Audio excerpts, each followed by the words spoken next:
Halo, saya Farhan Zidni dengan NIM 200970 dari SPIMB akan menjelaskan tentang tekanan udara. Di video kali ini saya akan membahas tentang tekanan udara. Zat padat dan zat cair memiliki tekanan. Bagaimana dengan zat udara atau dengan zat gas? Gas atau udara sama seperti jenis zat lainnya, mereka memiliki massa. Karena gas memiliki massa, maka gas akan terpengaruh atau akan mengalami gaya gravitasi bumi, sehingga gas juga akan memiliki berat. Otomatis saat gas memiliki berat, ia juga akan memberikan tekanan.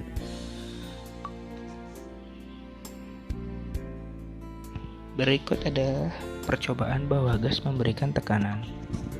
Sebuah botol plastik yang diisi dengan air kemudian dilubangi. Karena ada tekanan hidrostatis, maka air akan sedikit demi sedikit keluar dari botol tersebut. Jika botol kita beri perlakuan yang berbeda, misalkan dibuka atau ditutup botolnya, maka pancaran air akan keluar berbeda dengan ketika tutup botol dibuka. Air memancar lebih deras dibandingkan ketika botol ditutup.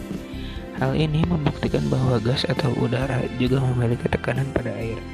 Pada saat botol ditutup, hanya tekanan hidrostatis saja yang terbuka. Namun, pada saat tutup botol dibuka, selain tekanan hidrostatis, ada juga tekanan dari udara luar yang menyebabkan air memancar keluar lebih deras.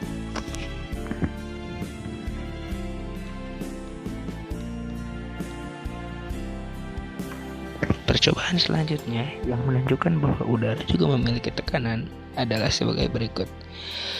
Sebuah gelas diisi dengan air sampai penuh, kemudian ditutup dengan kertas HVS, kemudian gelas dibalik, dan ternyata kertas HVS dapat menahan air dari dalam gelas sehingga air dalam gelas tidak tumpah. Mengapa kertas HVS bisa menahan air yang ada di dalam gelas? Kertas HVS mendapatkan tekanan dari dua arah. Dari arah kertas HVS yang ditekan oleh air dari dalam gelas, sedangkan dari bawah kertas HVS ditekan oleh udara luar yang arahnya ke atas. Karena tekanan udara luar lebih besar daripada tekanan air dalam gelas, maka kertas HVS bisa menahan air yang ada di dalam gelas sehingga tidak tumpah.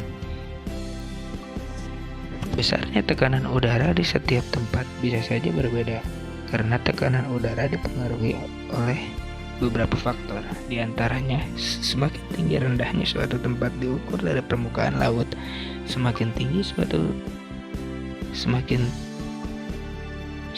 juga lapisan udaranya, dan semakin tipis dan semakin renggang sehingga tekanan udara akan semakin rendah.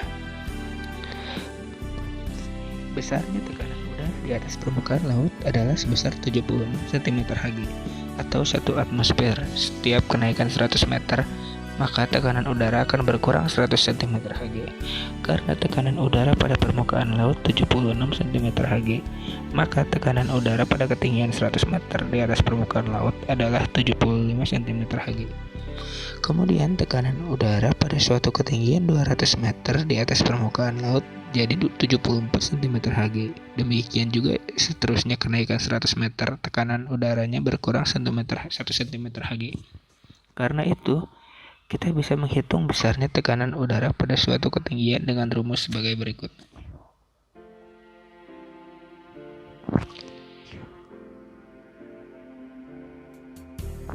P sama dengan 76 cm3 dikurang H per 100, di mana P adalah tekanan udara pada suatu ketinggian, satuannya cm3, dan H adalah ketinggian suatu tempat, satuannya meter.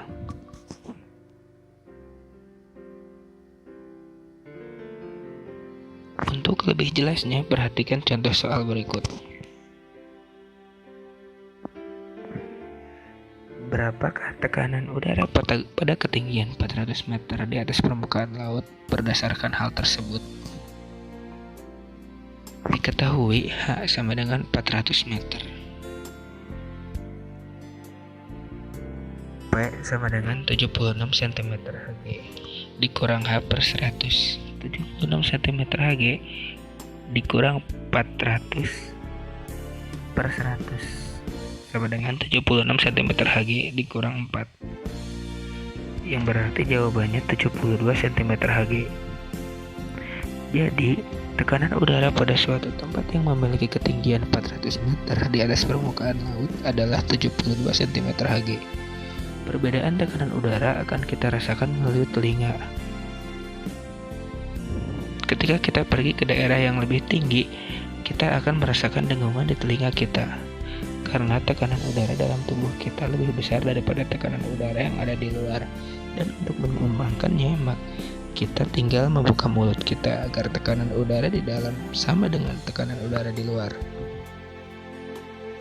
Karena perbedaan tekanan udara juga, memasak air di pegunungan akan lebih cepat mendidih daripada memasak air di dekat pantai.